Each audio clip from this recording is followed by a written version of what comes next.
Dan kemudian sebelum saya menyampaikan, saya tanya juga, saya mau membahas seperti apa? Apakah seperti yang di ID dengan komite mediknya ataupun yang lainnya?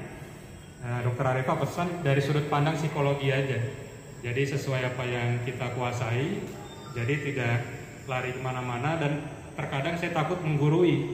Jadi ketika kita usia lebih muda, kemudian kalau yang lebih tua, nanti kelihatan menggurui. Nah itu nanti jadinya bukannya kita diskusi, malah kesannya ini si John ini sok pintar nih ya, ini gurui saya dan segala macam. Itu saya hindari. Makanya saya coba melalui sudut pandang yang sedikit berbeda, terutama dari sudut pandang psikologinya. Ini bisa Pak? Bentar.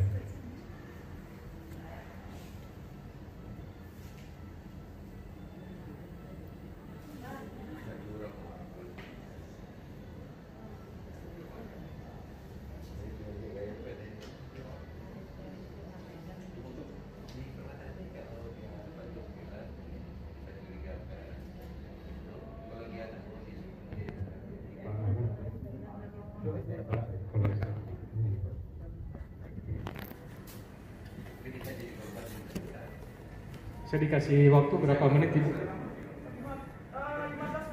15 menit, terima kasih. Oh iya, udah ngantuk. Siap.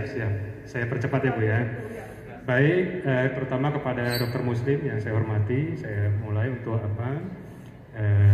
acara ini untuk masalah etika. Nah sekarang kalau di slide kita bisa melihat bahwa kalau etika sesuai dengan standarnya ya seperti ini.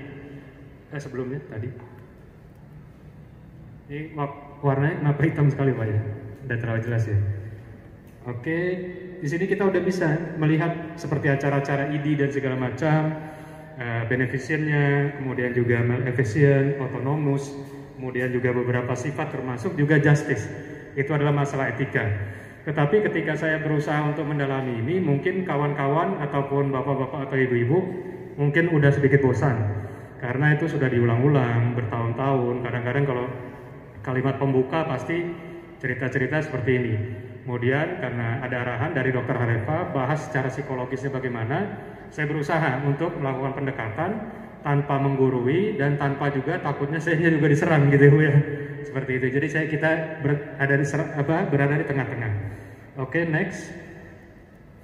Nah, yang saya bahas adalah tentang bagaimana etika itu secara psikologis.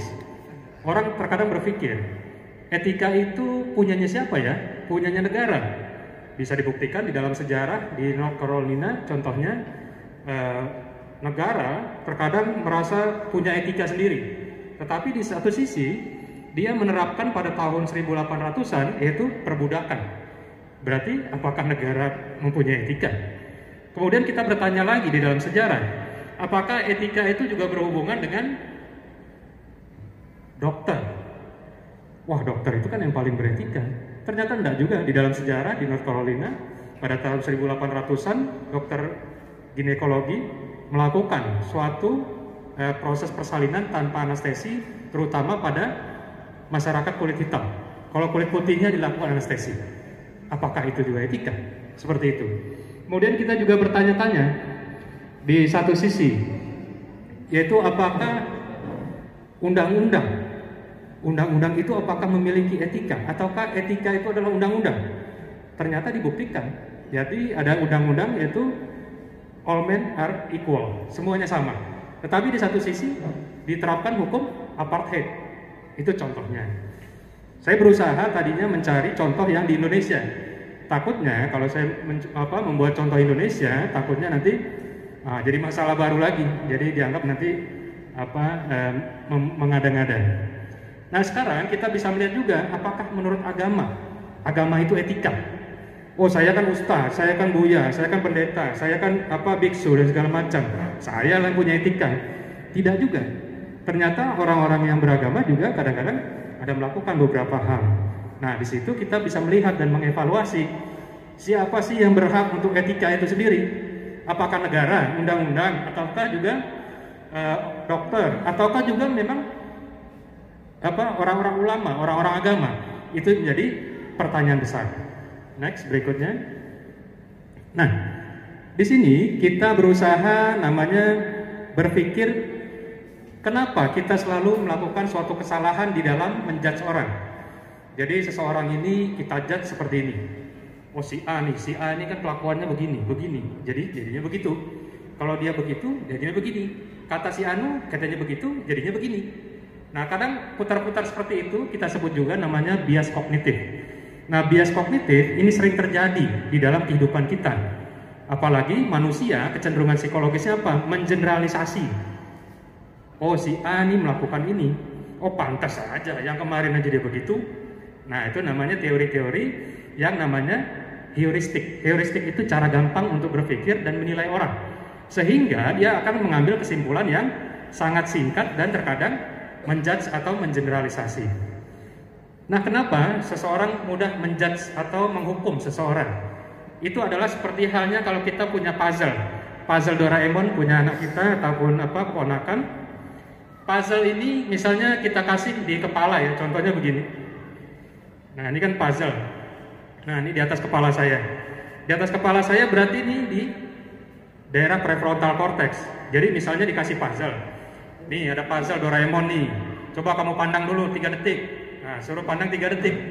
Oke, udah hafal ya? Udah, saya berantakin ya. Oh, diberantakin.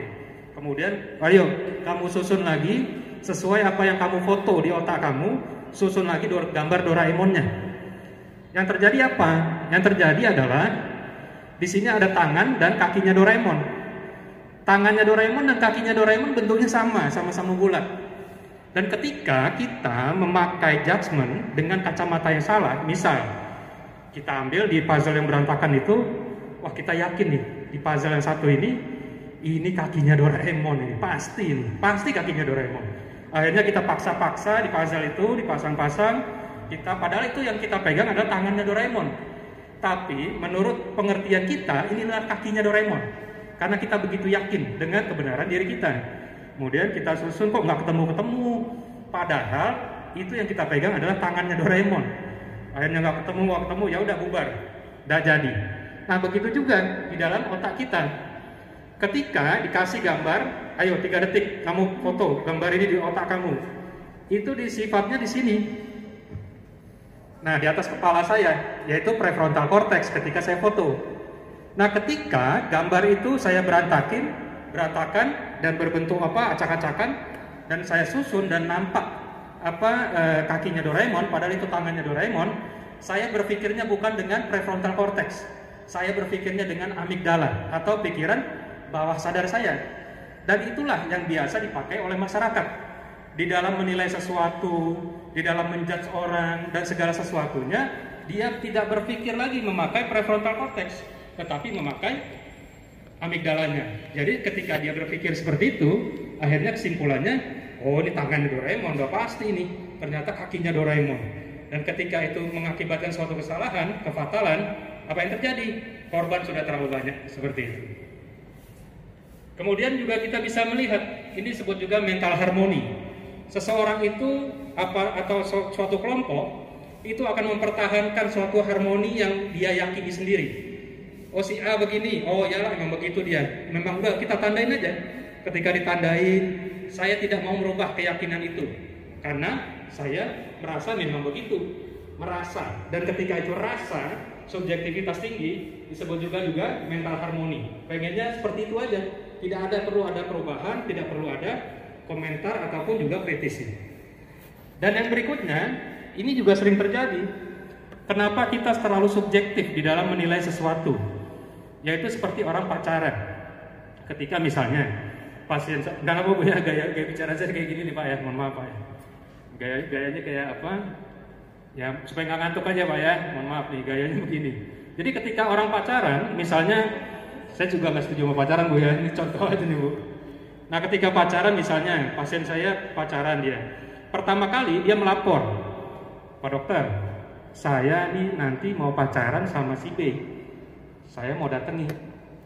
Nah, ketika datang, bicara-bicara, kemudian dia lapor lagi, udah lalat ya Bu ya.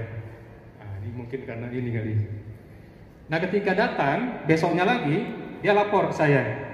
waduh Pak, itu orangnya ganteng sekali Pak, baik sekali, orangnya luar biasa, segala macam pujian-pujian isinya.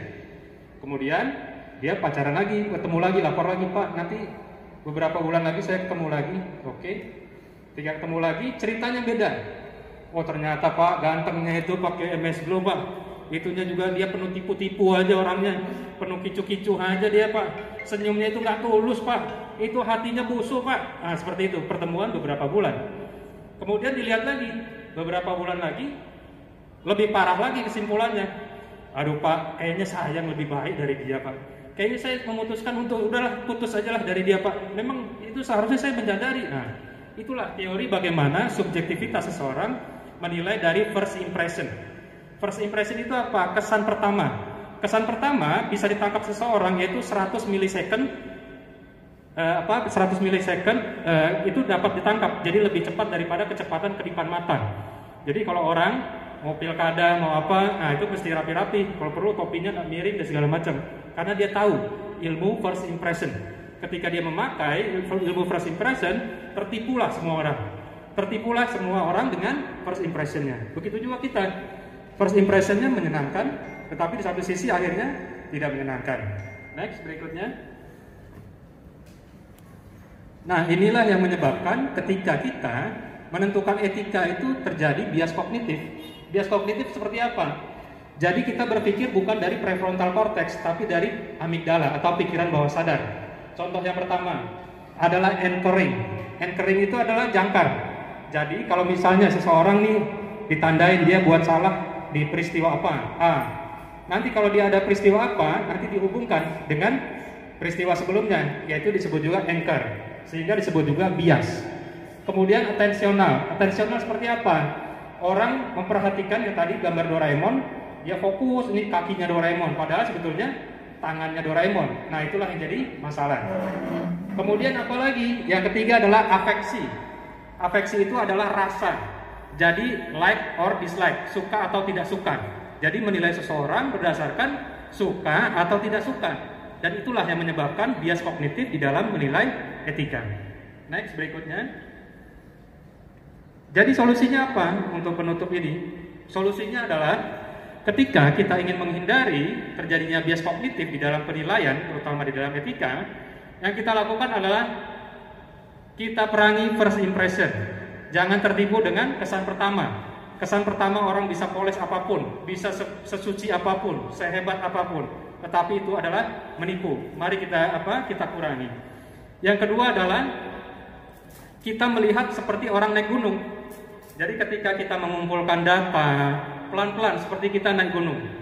Nah, ketika kumpulan data itu sangat banyak dan lengkap, dan kita bisa berada di atas gunung tersebut dan bisa menilai apa yang terjadi di bawah, barulah kita nyatakan adanya etika yang benar ataupun etika yang salah.